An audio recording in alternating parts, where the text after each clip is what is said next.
We're here on the territory, the traditional territory of the Anishinaabe, and we have to acknowledge they were here long before any of us came. We have to acknowledge that their descendants are still here. We should be acknowledging that the land is essentially stolen and occupied, and that there are reparations to be made. And we have to acknowledge as well that we're all going to have to live together here, and we must find ways to do it, not just peacefully, but fairly, generously, and well. We're here today, I'm here today to introduce somebody, the guy who won the leaders debate in North Bay yesterday.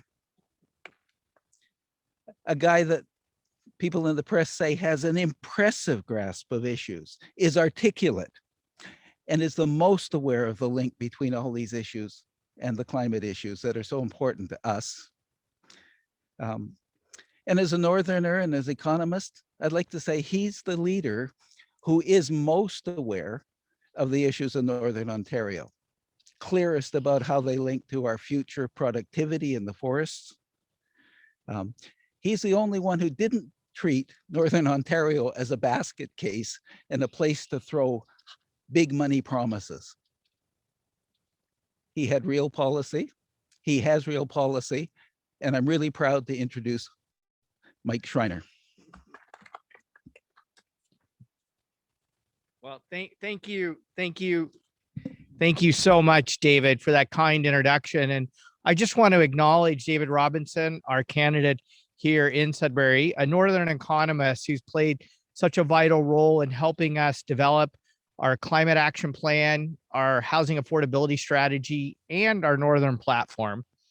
I'd also like to give a quick shout out to Solar Energy Solutions Ontario, who played a vital role in putting together the solar panels on the house that is behind me here today, and just a company that does such a great job in building public trust in green energy retrofits and renewable energy. It is clear that it is now or never to address the climate emergency. And at the same time, we are facing a cost of living crisis. And I will say the other parties just don't seem to understand the urgency of the need to act on both. In yesterday's leaders debate in North Bay, I'm the only leader who talked about the climate emergency and the cost of living crisis that we're facing, and how the two are linked, and how the solutions to both are directly connected to each other. We know that far too many Ontarians are struggling to pay their utility bills. We also know that buildings, depending on how you count climate pollution, is either the second or third largest source of climate pollution in the province of Ontario. So we know that retrofitting our buildings to decarbonize them and to make them more energy efficient is vital to addressing the climate crisis. And we can help people save money by saving energy. And that's why today I am proud to announce the Ontario Greens Green Building Retrofit Program, an ambitious plan to help people save money by saving energy and crushing climate pollution. We will commit to providing grants of up to $15,000 to $20,000 per household for families to retrofit their homes. For those with household incomes under $100,000, the grant would be $20,000 per household. For those under $200,000 or between 100 and 200 household family income, it would be a $15,000 grant. In addition to the work we are doing to help homeowners retrofit their homes to save money and save energy, we also are providing a $2 billion fund for nonprofit and co-op housing providers to retrofit their buildings. So their, in many cases, tenants are able to reduce their utility bills as well. On top of the energy savings, economic modeling from organizations like the Pembina Institute say that this program will create 52,000 jobs in Ontario. You can't export jobs, retrofitting homes right here in the province.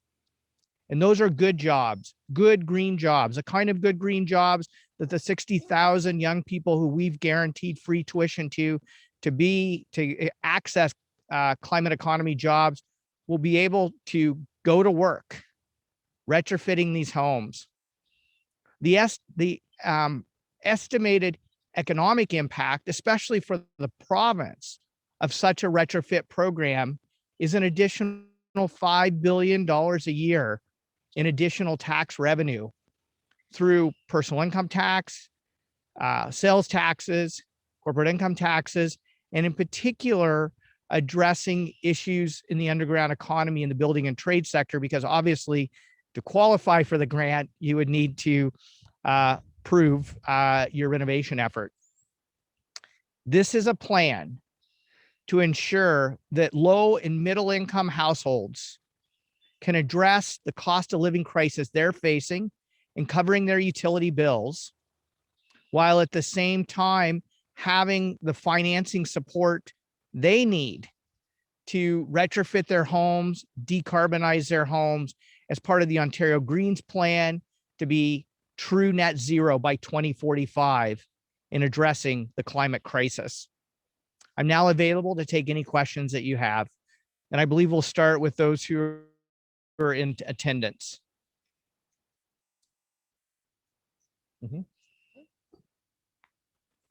Thank you. We'll now go to any questions from the floor.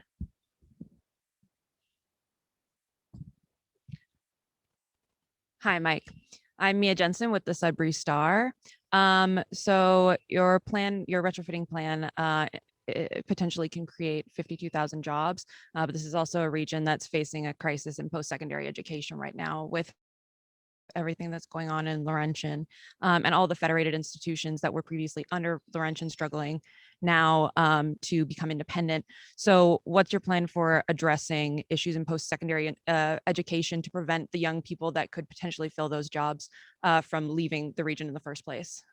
Yeah, well, first of all, we'd make a commitment that no government in Ontario should ever again allow a public university to declare bankruptcy and essentially cancel so many vital and important post-secondary programs. We made a commitment in our Northern platform to have the University of Sudbury be a Francophone university for Francophones, developing courses in French to serve the Francophone community. Secondly, we've called for in our platform, not only guaranteeing free tuition for 60,000 college students to be able to access training and retraining in the new climate economy, and in particular in the construction and trades, to be able to do the kinds of retrofit jobs that we're proposing today. And also making OSAP loans more available by reversing the Ford government's cuts to OSAP and shifting from those loans to grants. And so we need a government that's going to invest in post-secondary education, especially in the North. And we think the first and most important step in doing that is to have a Francophone university in Sudbury. And my other question is, sorry. My other question is about mining. This is a mining region, not just Sudbury, but all of Northern Ontario. And anytime conversations about the Green Party comes up, that's something that people working in that industry, it can make them nervous, because mining is obviously a huge source of, it's often pegged as one of the main sources contributing to climate change. So what would your message be to people who work within the mining industry in Northern Ontario if you were to form government? How would you protect them or help them, or what's your plan for that industry? Well, first of all, we know that Northern Ontario, and especially when it comes to mining, is perfectly positioned to be a global leader in the new climate economy. Obviously, the critical minerals and metals that'll be needed to drive production in renewable energy, battery storage, and electric vehicles are available in the North. And what I'm particularly proud of is the work that people like David Robinson have done here in Sudbury to make Sudbury a global innovation hub when it comes to new mining technologies and practices to make the mining sector more sustainable, not only here in Ontario, but to export that technology and know-how around the world. I want to be clear. The world needs the innovation that's happening in the mining sector right now in Sudbury. Give you one quick example. The electrification of mining not only means that it's lowering the carbon footprint and climate pollution from the mining sector, it's also improving mine safety from ventilation and reducing costs for the mining sector, again, in ventilation costs. Only one example.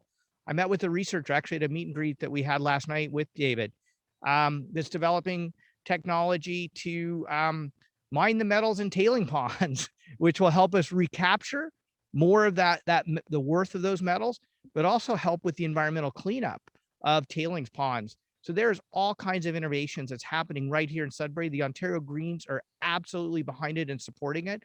We'll support it with funding as part of our transition fund. We have a $5 billion fund for green technology. A significant amount of that will go to helping develop the mining sector because we want to have a mining to manufacturing complete value supply chain for electric vehicles, renewable energy, and battery storage in this province.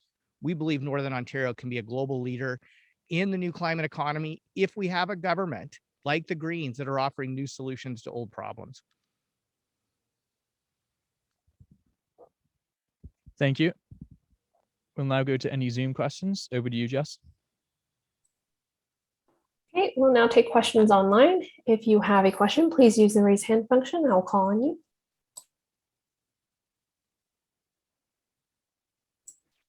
Okay, looks like there are no questions at this time. Back to you, Mike. Well, I just want to say thank you to Solar Associates for showing us the great work they've done here in Sudbury and throughout the region in helping homeowners reduce their energy costs and be a part of the new climate economy.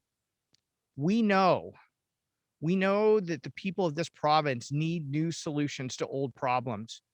And that's exactly what the Ontario Green Party is offering. To build a caring society, connected communities, and a climate-ready economy. And we believe Northern Ontario, as I've said, can be and will be the global leader in the new climate economy. And we just need to ensure that we have a government that's going to provide the support, the vision, and the ambition to deliver on that. And we can address the cost of living crisis people are facing in this province and address the climate emergency at the same time. And our green building retrofit program is a critical part of delivering that for the people of Ontario. Thank you all for being here today.